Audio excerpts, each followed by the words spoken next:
So when we think about well-being, we tend to think about it as personal well-being. It refers to our personal health, but we can also think about it as collective well-being, so the places and spaces that kind of support the physical and mental well-being of everyone in a community. And then well-being also encapsulates sustainability, so because there's this growing awareness that my health is your health, and your health is everyone's health is the health of the planet, that has also been highlighted by the pandemic as well. So there was one study from the University of Plymouth that found that people who visited natural spaces weekly feel psychologically connected to them, reporting better physical and mental well-being. But it also found that people who are connected to nature were also more encouraged to protect the planet as well. And so there's kind of this symbiotic relationship between planetary and collective well-being. And if you think about it in that cultural context, it's something that's been captured by Tina Norden, who said, "The pandemic had made us think about the well-being of the world and of the people around us. It's now a key factor in how we think about space. Creating people-centric spaces that feel good aids the well-being of their users, and if people feel better, they're going to react to each other in a more positive way. It's a circular thing." So we also know, when we think about this in the consumer context, 80% of people believe that sustainability is inextricably linked to other problems we face, such as poverty, inequality, and social injustice. So what this means is now consumers expect the future of the town center to support not only their personal well-being, but the well-being of the community and the planet as well. And we're seeing this emerge in a lot of different ways, but two we're going to talk about today are self-sufficient communities and wellness architecture. So the first trend we're looking at is self-sufficient communities. So in the way that we saw in community supply chains, there's this drive to come together to benefit and support local commerce. We're also seeing that in relationship to urban well-being as well, this desire to build back better and use resources in a more considered way. One way that we're seeing that is through this self-sufficient community, or the community energy movement, which is about communities coming together to create their own energy grids of renewable energy. And they don't only share that energy, but they're also sharing the economic benefits of producing their own renewable power amongst the community. And this is kind of nascent right now. I think there's 1 million citizens participating in community energy in Europe, but it's predicted to grow to 260 million by 2050, providing 45% of the EU's electricity at that time. And then in the UK in 2019, the community energy movements that we've seen here, they reduced carbon emissions by 65,000 tons, so kind of showcasing both the planetary and the well-being benefits of these types of communities. And in terms of who is leading the way, so Patagonia, which is known for their sustainability kind of efforts, they produced a documentary called We the Power, which kind of highlights this community energy movement and talks about the advantages to both people and to planet about if we had this clean energy transformation. And we're already kind of seeing this attitude embed itself into actual developments. So Hazelwood Green is in Pennsylvania in the US, and this is a 7 million square foot mixed-use development, so it has a mix of residential, retail, office, and light industrial, and they all have different energy loads. And the idea is that there will be opportunity to kind of balance that energy loads throughout the buildings depending on how that energy is being used. This is also something that's being already put to use with Snøhetta Powerhouse. So this is an office space in Norway, and it actually generates twice as much energy as it consumes. So it's effectively acting as a local power plant. So it provides energy to its entire building, and then it outsources the other energy, the excess energy, to buildings, buses, cars, and other businesses on the local grid. So this kind of really is hammering home the point that for people to live and thrive in town centers, the buildings that they live in and work in and shop in also need to be sustainable as well. Okay, so what does a self-sufficient and energy-efficient town center look like? So starting with some of those examples we've just seen, like energy generation by Snøhetta Powerhouse, we believe that there will be a proliferation of local energy production, and that will be not just in the ubiquitous solar panels that are on roofs everywhere, but as all sorts of sculptural forms of canopies and sheltering devices that we see as part of our everyday spaces, our restaurants or our outdoor exercise spaces that will proliferate more as well. And power centers and local power generation stations will not just be dumb boxes hidden away somewhere, but actually form part of the identity of communities and of the town centers. This one we've imagined here actually has a park on the top. But what's also more important is the energy that you have already. What do you do with that, and how do you use it in the best possible way? And one of the ways forward is really through density and mixed use. So as per the Pittsburgh example, you have different users using different amounts of energy at different times of the day.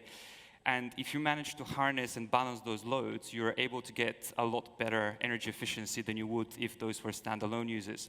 So for example, if you had an office tower on top of a leisure center, the offices need to be predominantly cooled, so they have a lot of excess heat, and a leisure center with pools needs to constantly be warmed up. Now, if those were separated, you'd be using energy to cool one and heat the other, but if they were together, they could share energy, so the office rejected heat could heat up the swimming pool underneath.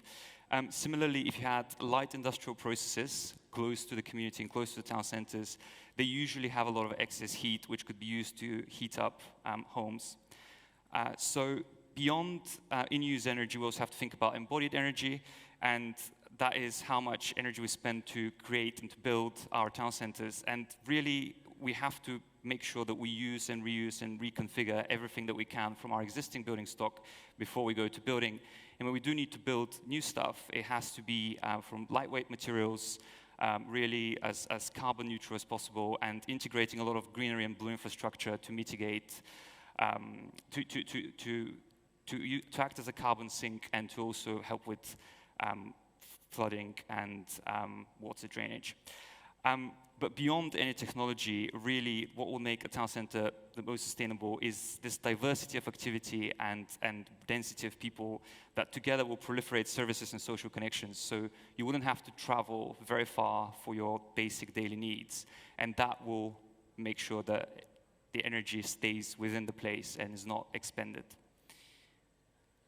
Poppy. So as landlords, how do we respond to this?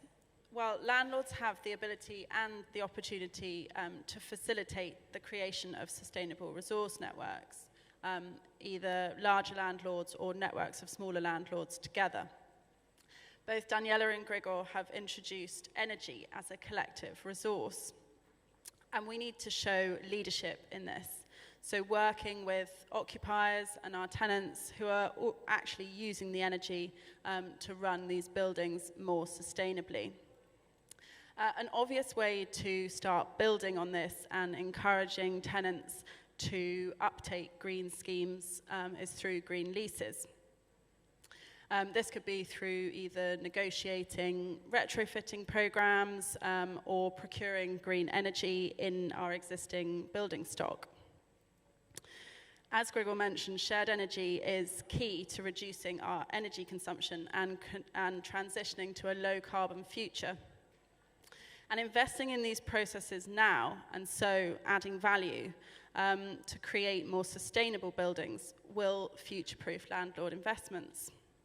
By 2030, tenants will be prioritizing green energy and buildings transitioning to net zero, whether that's through legislation or company policy. So adding green value now will secure more robust future lettings. So where a landlord or a group of landlords have the collective power to benefit their communities, with their tenants and occupiers benefiting, they must look to utilize this resource. One example is procuring green energy on a large scale as a landlord to benefit multiple tenants.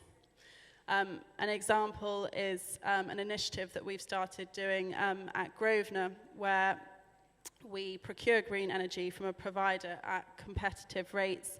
So this becomes a 6-monthly process to ensure that it's sort of the most innovative new technologies that are being used, but also for the competitive rates.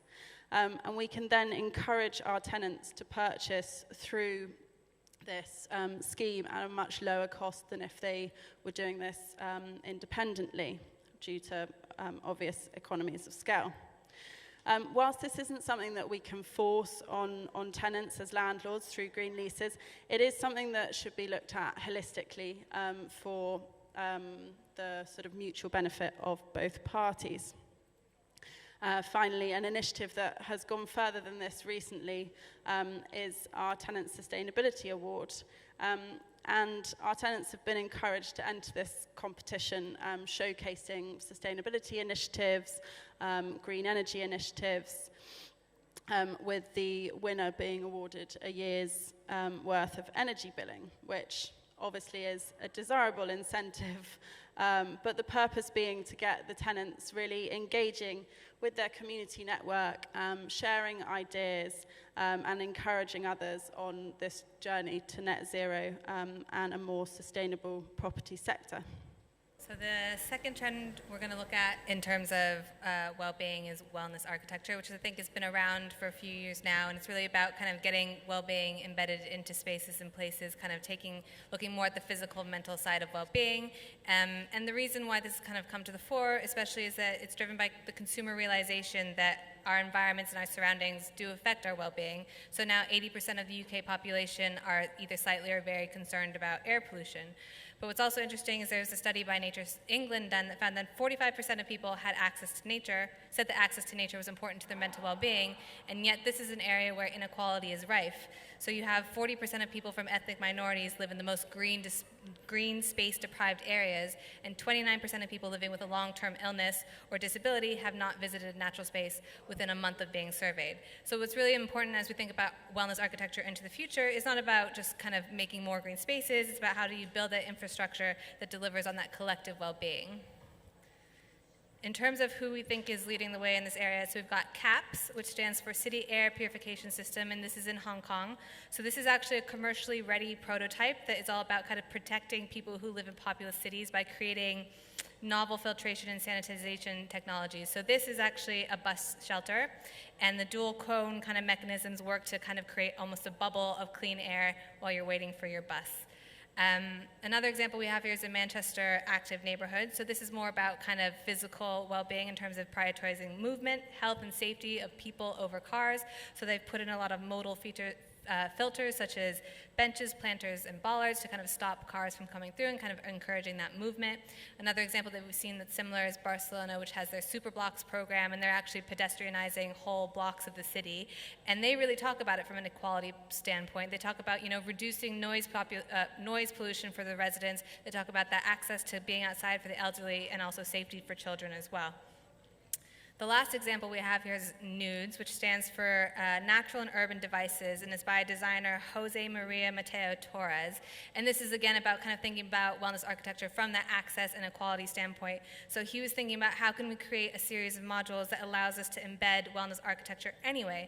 So these modules are kind of plug-and-play wellness architecture to create greener environments, a locally produced food. So for example, one of them is a miniature forest on top of a roof, and another one is kind of a micro vertical urban farm. So he's thinking about how can we embed wellness architecture into already existing spaces.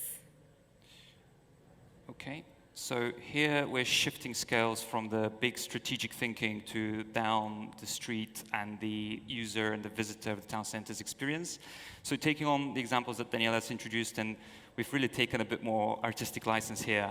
Thinking about this air purification bus stop integrated as a continuous infrastructure along a high street or a shopping mall, and that providing almost like a blanket of clean, purified air for the entire street, suddenly turning the space into a much healthier alternative to being at home. So you might actually come back and start shopping on the high street just because you've got a better environment to be in.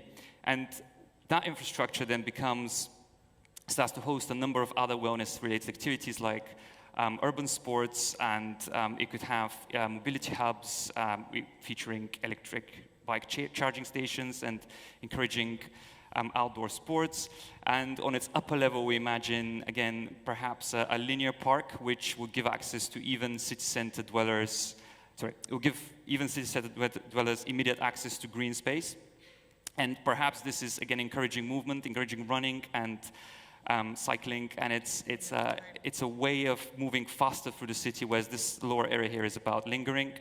And making the city healthy isn't just about the devices, but it's also seeing other people being active and doing things. And that's likely to encourage more activity. And in terms of the upper floors, again, a lot of the existing building stock in urban centers has no access to any form of outdoor green amenity. So if we take the example of the natural urban devices that Daniela has introduced, we can have these plug-in structures that will come into our buildings and be retrofitted, and they will probably be expressed as retrofitted as well, that will give us individual and communal outdoor spaces.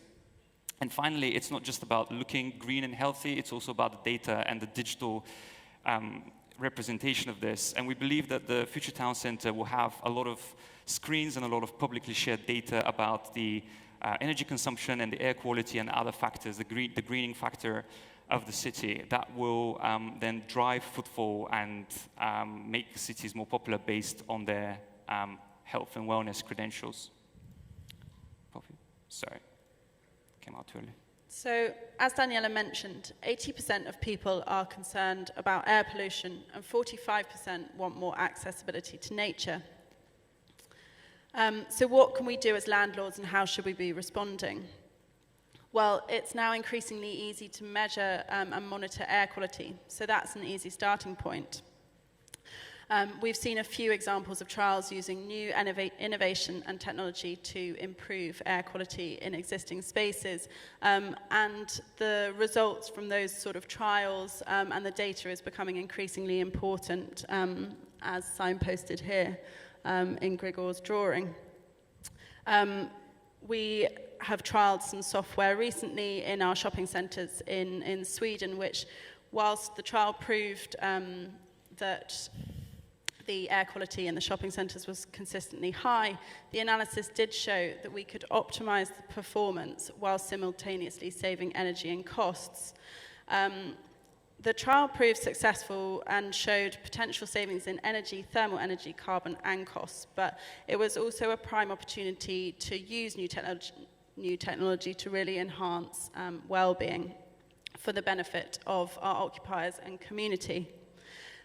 So with communities and occupiers using these spaces with a much deeper understanding now of air quality and well-being standards than previously, we must do more to further enhance our existing spaces. So the use of green walls, green roofs, enhancing biodiversity and cleaning the air, creating environments that people really enjoy lingering in, like this example here, is really important. And it's clear that these trends and consumer habits and the sort of obvious accelerated climate change point to more sustainable investments, being those that aim for carbon neutrality, enhancing well-being through sustainable initiatives in the future.